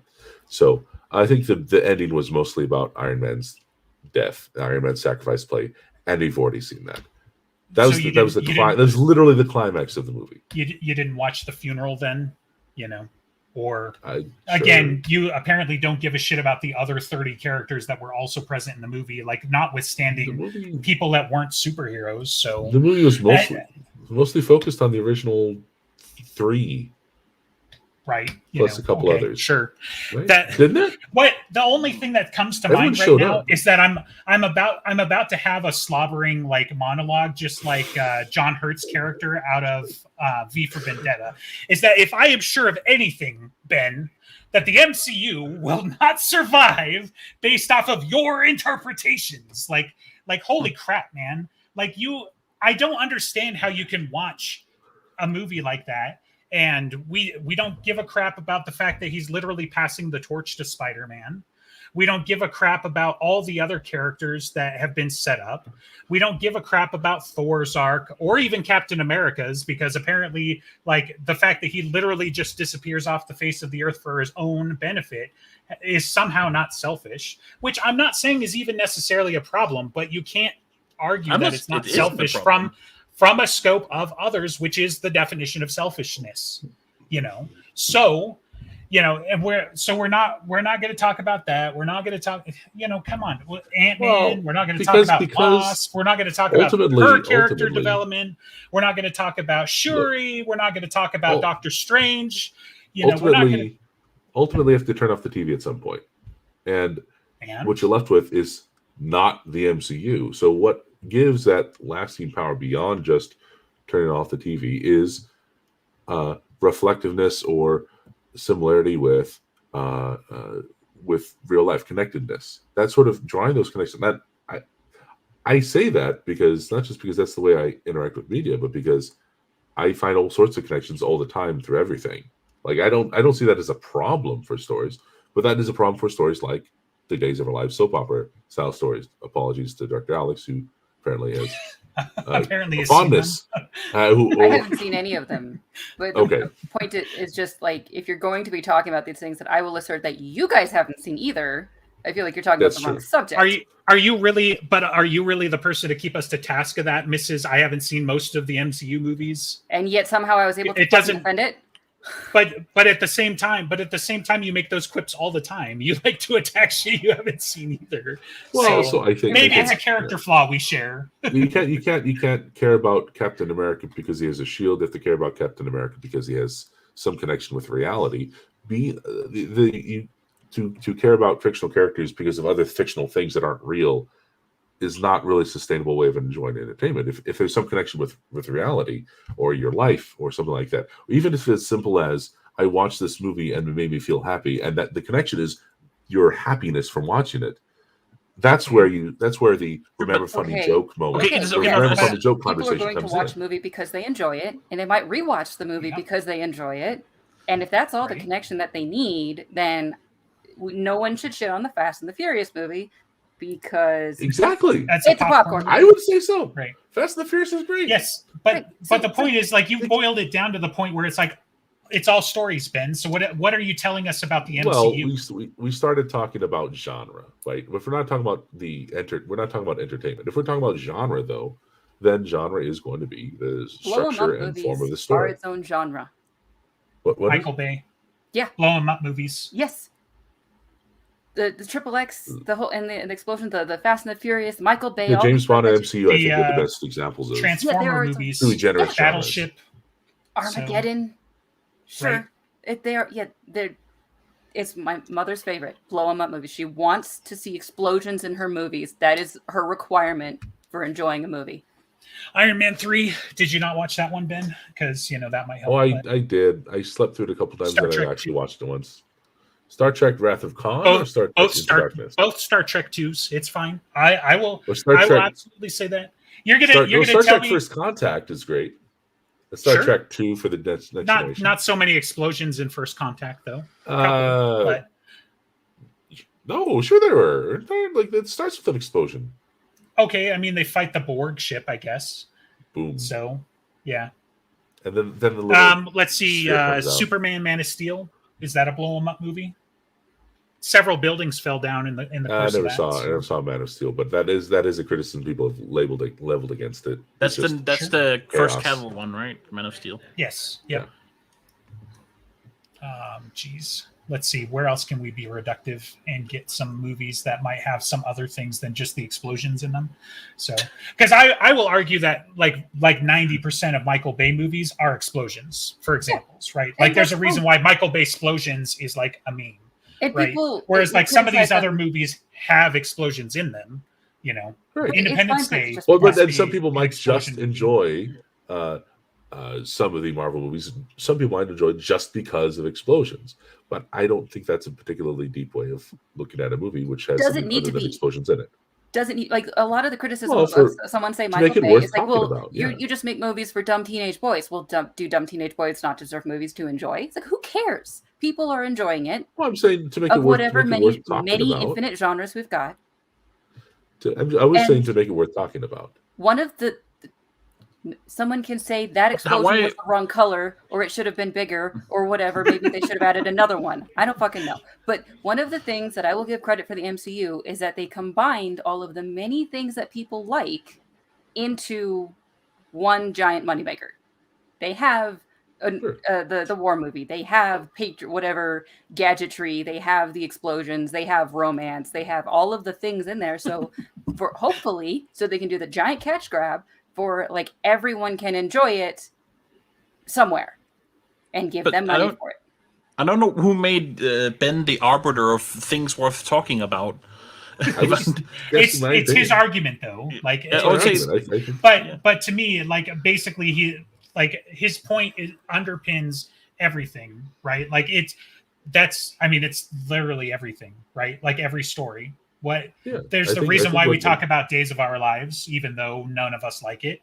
There's a reason why we talk about explosion movies, even though I don't imagine the four of us make it to every explosion movie. Maybe some of them we like There's the good ones. colors I mean, of I explosions. like Armageddon. Sure. It's You know, absurd, so- but I mean, Star Wars, such a Dumb great fun explosion movie. It's one of my top 10 explosion movies. But if here's an example you used. You said you don't like the kind of the grim, dark, feel bad, kill yourself kind of movies, right? Now The they movies that make have you their feel so place, but miserable. it's not necessarily my favorite genre. Right. Yes. So and for example, I wouldn't expect My Hero to be making a lot of quips necessarily, because that's Right. so. Like take The Mist for example, as one of my all-time favorite horror movies. Not a lot of jokes. Nope. That's okay. That's a different story and genre. Marvel, they're saving the day. If they didn't have the quips, that just moves that needle just a little bit further towards the horror side of things, that they're literally incapable of stopping this thing that's happening. That's Well, a so big part that's- of survival horror, grim right. dark, you know. Well, there so could be so- room in the MCU for that very grim, dark story. For Absolutely. It's gonna be hard. But I think that people who criticize those quips are missing the point. That's what I'm saying, right? That if you take those quips out, they're part of the DNA, right? That's what I'm saying. That's what makes it a Marvel movie rather than, you know, Twister or, you know, some other kind of like survival horror type thing where you just cannot stop the thing that's happening, for example. Sorry, go ahead. What's your point? Andreas? No, I Or you- Ben. no, me. Well, so all I was okay. Well, to bring down the temperature a bit, I guess what I'm saying is, yeah, you could say a lot of things about anything, and you could enjoy basically anything, depending on your perspective. Even something particularly sick, which you shouldn't enjoy, which sort of shows that there's some kind of limit where there's right action, there's the right kind of thing to enjoy the kind of thing, and enjoy talking about the kind of thing that brings you to understand even higher things. You know, something that doesn't have to be, and I mean a real appreciation. I don't mean like a sentimental Hallmark kind of movie. I mean the kind of thing that is genuinely insightful and uplifting and encouraging, and which can strengthen you even when you're not watching it. Right? It's not something that's just fiction on fiction or fantasy on fantasy. If it's turtles all the way down, then you turn it off and there's nothing there. But I think ultimately, in basically everything, there's at least something at the bottom. Part of the point of criticism and part of the fun of talking about movies, for me, certainly for me, and I think the most satisfying way that I've found to enjoy a movie is to dig as far deep as you can to find what really is at bottom of the of a piece of entertainment, and what does that really encourage in me when I watch it. I mean, I think that's what the point of criticism. I don't think the point of criticism is to tear movies down. I think the point of criticism is to find all the hints and flavors. It's the difference between somebody who can just chug a box of wine and somebody who has the sense of sipping it. And you're picking on the director again. Oh, oh, more than me. You know what I mean? You know, like the alcoholic does not have the appreciation for wine that a sommelier does. I'm sorry. Have you heard of Bluth? I know you're going to be mad, but let's address what he's talking about. That sounds great. That's a great take, Ben. I might take it a little bit more seriously. End of podcast. Thank you very much. I know, right? Wouldn't it be so good to just dunk on the parts that are good instead of listening to the criticism, which is I would take you more seriously if you realized there were more than 2 characters on screen in those movies.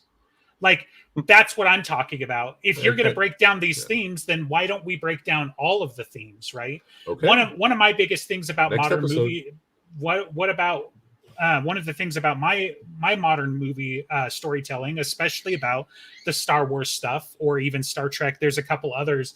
If it doesn't happen on screen, it doesn't get told as the story, right? Like that's your medium for telling the story, right? You can't say, well, but the novelization is going to fix all that, right? So Last Jedi, right? Like that's a lot of the criticisms is what we got on screen was a much worse story than all the shit that supposedly like, well, you could interpret it this way, or the novelization says this, or Rian Johnson said this in the interview, right? But like you haven't even addressed everything on screen in Marvel. You literally boiled it down to an interaction that Captain America and Tony Stark had one time in a movie 10 years ago. Which is why I'm criticizing you, because we're not talking about Ant-Man, we're not talking about Wasp, we're not talking about Shuri, we're not talking about Peter Parker, we're not talking about shit. I can only remember the actress's name, but Iron Man's wife, we're not talking about Happy. There's dozens of characters that made it out of there. But then it comes down to how do you look at the movie? I look at a movie in terms of especially its climax and ending, and look for how that was built up to. For example, if a movie like a completely different movie, you ever see 3 Billboards Outside Ebbing, Missouri?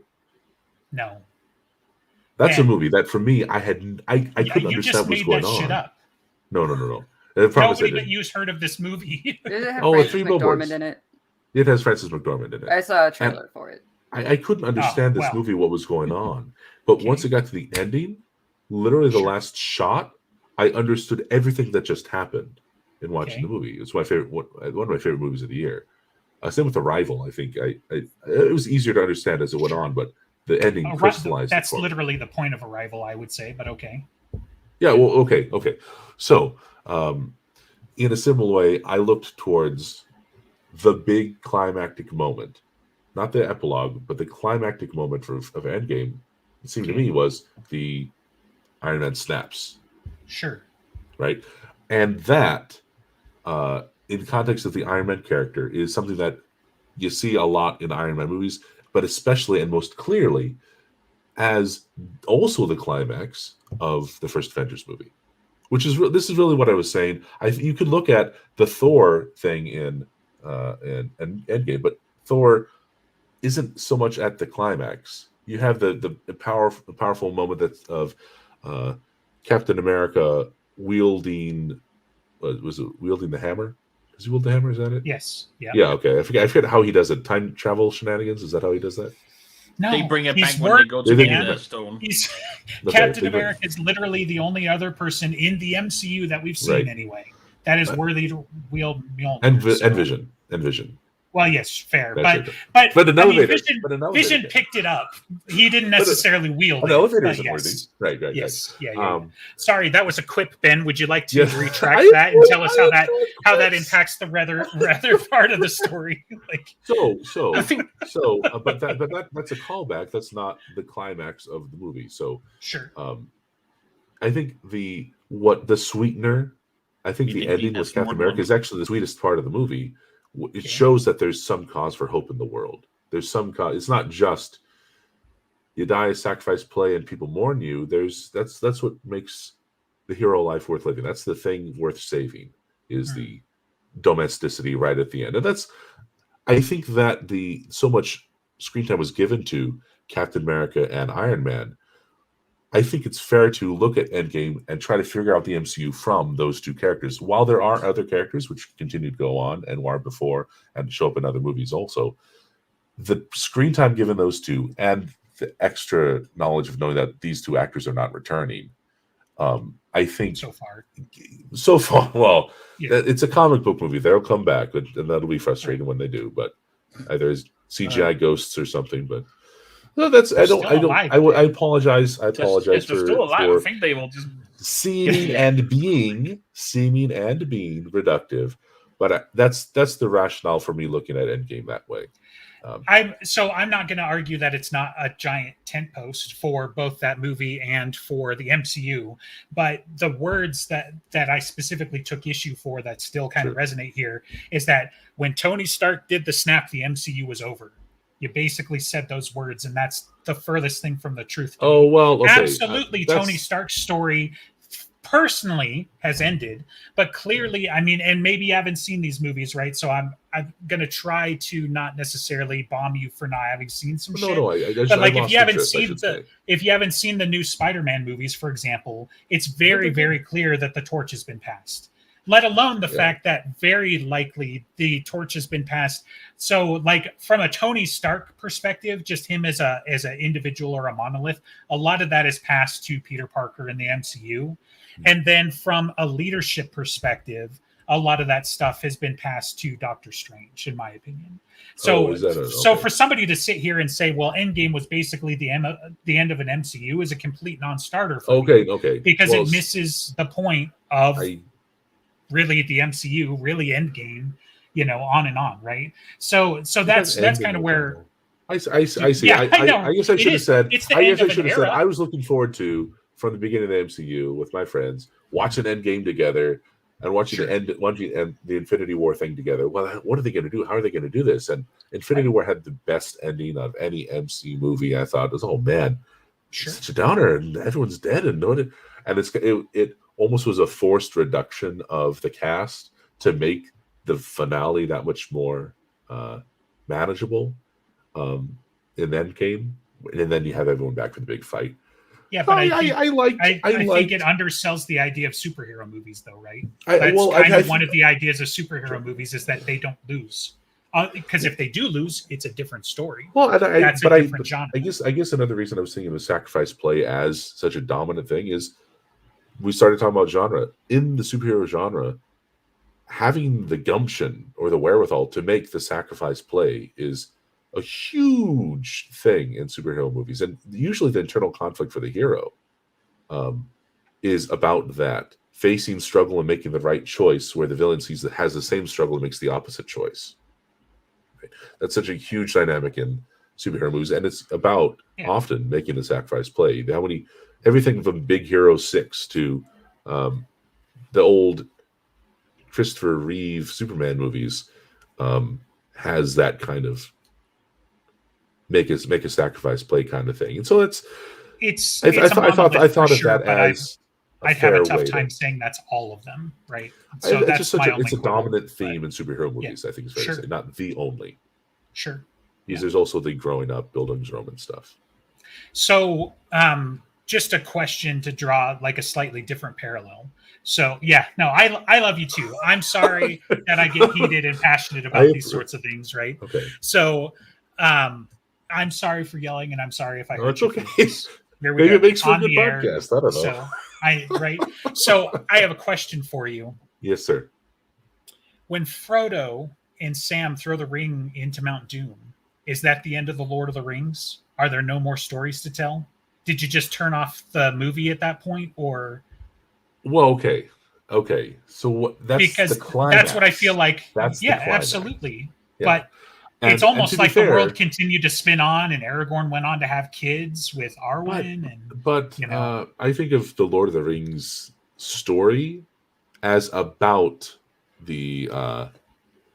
about something other than just the plot. There's that big thing that was only alluded to in the movies. You know what I'm talking about? And I'm not salty that it's not in the movies with the scouring of the Shire. Sure. Yeah. Saruman doesn't die. He comes back and he ruins the scour. He ruins the Shire like a petty Sauron, right? Right. I think I think I see the Lord of the Rings more in terms of that. So I don't see that, and I see that would be an epilogue. There's a line from the book. Like, what's the point of the Lord of the Rings, though? Is it a story about the Shire, or is it a story about them destroying the Ring of Sauron? I see the. Lord is it about the sacrifice play? Or I see it ultimately about the genre is about the kind of exploration adventure, but I think the Lord of the Rings story is about the pettiness of evil and its diminishing returns. And there's a line towards the end of the book where it's evil is like that; it comes home to you in a way, right? They left to fight the evil, but when they came back home, Pippin and Merry and Sam, there was the same evil again that they had just fought, and they came back as great warriors. And of course, the hobbits are just like fat, furry-footed Englishmen. But here, Merry and Pippin are. All of a sudden, the great warriors coming home, and they cast out Sauron and all that. So I know, but I see the Lord of the Rings in a different way than just the plot. While that's an important story, though, I think you could be really. Yeah. Why do your friend hate it? Oh, I don't remember exactly. We were just talking about it the other day because he brought it up, and I didn't even remember because it's not in the movies, and it's been so long since I read them. I remember he's like, it just didn't make sense to me. I just didn't like, and it's just like it was so out of, and it's just. I just remember him really just. He was just vehemently, man. I really didn't like it. I mean, I have to go look up the conversation again. Yeah, I could see a lot of different takes, right? Like, for example, if you feel like, once the evil is vanquished and that basically somehow Sauron was single-handedly responsible for all of the evil in Lord of the Rings, right? Which is still not really a full level, understanding, because that doesn't go up, let alone down the chain of command, right? Melkor, Sauron, Saruman, who becomes Sharky, and it's going to keep going with Grima and all that. So it's right. So all of that is there if you've got like a true depth of understanding of like the universe, right? Let alone what is covered in the books, right? So I could understand it being like, your heroes are supposed to return triumphant, and they're supposed to just get to retire and marry and have kids and whatever, which is kind of the ending you get in the movies. But the point, the real truth of it is that the pillaging, the raping of the Shire is a part of the story. It is, canon, at least as far as Tolkien wrote it and that sort of thing, and does kind of drive home some of those themes, right? But I could see somebody, especially if they didn't necessarily read the books or if they have different expectations, feeling cheated by the ending. It's like, imagine Captain America does give everything up and doesn't want to be a superhero anymore. And he does go to marry Peggy Carter, and during their dance, somebody lights off a bomb, and blows open his house or something. That's not the happy ending I was supposed to get. That's why it's part important. That's why the setup. If you look at those weird things, a good story will have all of that set up and make sense in the way these things work. And I think what makes Lord of the Rings particularly powerful is that it is so similar to how I see evil work in the world. It's this kind of backbiting pettiness that always just kind of eats itself and gets smaller and smaller. Anyway. Yeah. Well, and I just wanted to bring up the point that, while the climax of a story is vitally important, it's not necessarily the end of a story, right? And it's not necessarily the only thing. It's not, the Lord of the Rings is not summated in Frodo and Sam's relationship. It is a huge central pillar of the story, but Merry and Pippin are equally vitally important. Gandalf, obviously, Aragorn, Legolas, Gimli, dozens of other characters that if you sat there and told me that, man, it's so great once, Gollum fell into the lava with the ring and the Lord of the Rings was over. And what a great story about how Sam and Frodo single-handedly ventured to the end of this thing, irrespective of 30 other support characters that helped make it happen along the way. You could see the parallels there. Is the snark a little too strong? But you could say that Lord of the Rings is about even the smallest good uh, being hidden by the arrogance of the brittlest, pettiest evil, because all evil is brittle and petty, and I see that repeated in the heroic defense of Helm's Deep, which is just talked about in the book a little later. There's the Merry and Pippin adventures. Those are things which are in those other characters, and you could reduce Lord of the Rings, I think, to this meditation on good and evil rather than just a simplistic. I don't think we have time for either one of you to do dissertations on Lord of the Rings. I told you, Ben. I told you hours, buddy. We hadn't even scratched the surface. This is stuff we're talking about. This is what I mean. This is what I mean. When it gets into that. This is why we have a podcast that we will return to. Yes, but not today. Yes, Mom. Fine. Because holy shit, I did not expect this no topic thing to become an hour and 45 minutes. I told you, though. I told you it was coming back to one of the big three before we even started. I knew. Whatever. I just didn't expect it to be nonstop. Oh, so the big three, Lord of the Rings, Star Wars, and Star Trek. Okay. Yeah. Well, I mean, yeah, Lord of the Rings, good one. Yeah. So, look, in closing, I want to say that I didn't start the fire. It was always burning since the world's been turning. So. True. Yeah. It's funny you say that though, Alex, because I was on Discord with my brother, and I said, I was going to do a podcast, and it's like, I'll see an hour or so. It's no topic. I think it's going to be longer. Well, next time we'll only have 45 minutes because we're talking about the obviously perfect movie, The Muppet Christmas Carol, right? No, next time is Die Hard. Right. Yeah, really? Unfortunately, Muppets is getting bounced for a much better Christmas movie. So. What? Well, Die Hard. Yeah, we had Die Hard on the schedule before. I can't wait to talk about the sacrifice play in Die Hard and how Carl and what's his face. Wait, does this mean I don't have to watch it? Yeah, Muppets so far. So Muppet Christmas Carol. We'll need a topic in January. Maybe we can reevaluate if we want this to be the year of perfect movies and pick a new thing to argue about. I don't know. Muppet movies next year, huh? Yes, let's do all the Muppet movies. That'd be no. Yeah. All right. Okay. Well, thanks for listening to us ramble.